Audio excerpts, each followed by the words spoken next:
में भारत के startup world के प्रगति की नई उड़ान देखने को मिलेगी।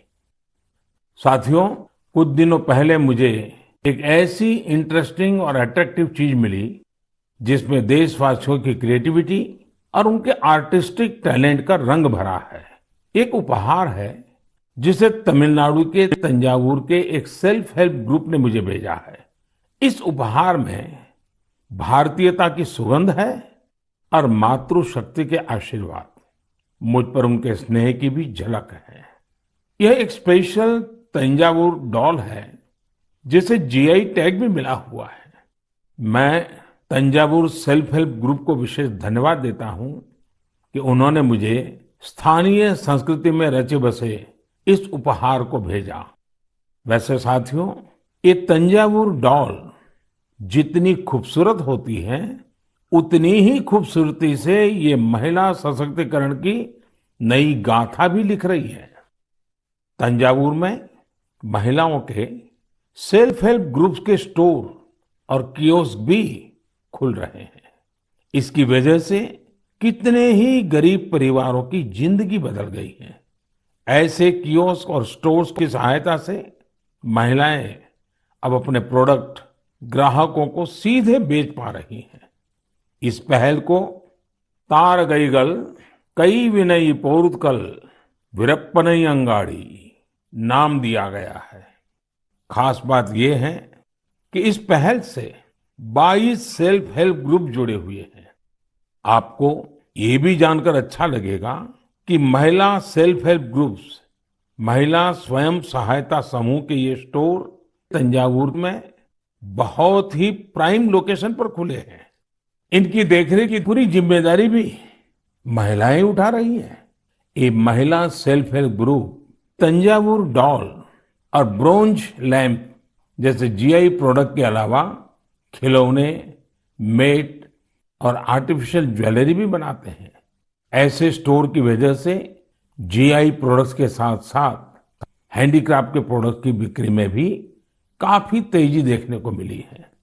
इस मुहिम की वजह से न केवल कारीगरों को बढ़ावा मिला है, बल्कि महिलाओं की आमदनी बढ़ने से उनका सशक्तिकरण भी हो रहा है। मेरा मन की बात के श्रोताओं से भी एक आग्रह है, आप अपने क्षेत्रों में ये पता लगाएं कि कौन से महिला सेल्फ हेल्प ग्रुप काम कर रहे हैं।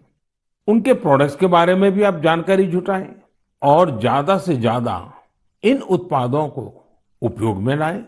ऐसा करके आप सेल्फ हेल्प ग्रुप की आय बढ़ाने में तो मदद करेंगे ही, आत्मनिर्भर भारत अभियान को भी गति देंगे। साथियों, हमारे देश में कई सारी भाषाओं, लिपियां और बोलियों का समृद्ध खजाना है। अलग अलग क्षेत्रों में अलग अलग पहनावा, खान पान और संस्कृति, ये हमारी पहचान है। ये डाइवर्सिटी, ये विविधता एक राष्ट्र के रूप में हमें अधिक सशक्त करती है और एकजुट रखती है। इसी से जुड़ा एक बेहद प्रेरक उदाहरण है एक बेटी कल्पना का, जिसे मैं आप सभी के साथ साझा करना चाहता हूं। उनका नाम कल्पना है, लेकिन उनका प्रयास एक भारत श्रेष्ठ भारत की सच्ची भावना से भरा हुआ है। दरअसल कल्पना ने हाल ही में कर्नाटका में अपनी 10वीं की परीक्षा पास की है। लेकिन उनकी सफलता की बेहद खास बात यह है कि कल्पना को कुछ समय पहले तक कन्नड़ा भाषा ही नहीं आती थी। उन्होंने न सिर्फ 3 महीने में कन्नड़ा भाषा सीखी, बल्कि 92 नंबर भी मिला करके दिखाए। आपको ये जानकर हैरानी हो रही होगी, लेकिन ये सच है। उनके बारे में और भी कई बातें ऐसी हैं जो आपको हैरान भी करेगी और प्रेरणा भी देगी। कल्पना मूल रूप से उत्तराखंड के जोशीमठ की रहने वाली है। वे पहले टीबी से पीड़ित रही थी और जब वे तीसरी कक्षा में थी, तभी उनकी आंखों की रोशनी भी चली गई थी। लेकिन कहते हैं ना, जहां चाह वहां राह। कल्पना बाद में मैसूरू की रहने वाली प्रोफेसर तारामूर्ति के संपर्क में आई, जिन्होंने न सिर्फ उन्हें प्रोत्साहित किया, बल्कि हर तरह से उनकी मदद भी की।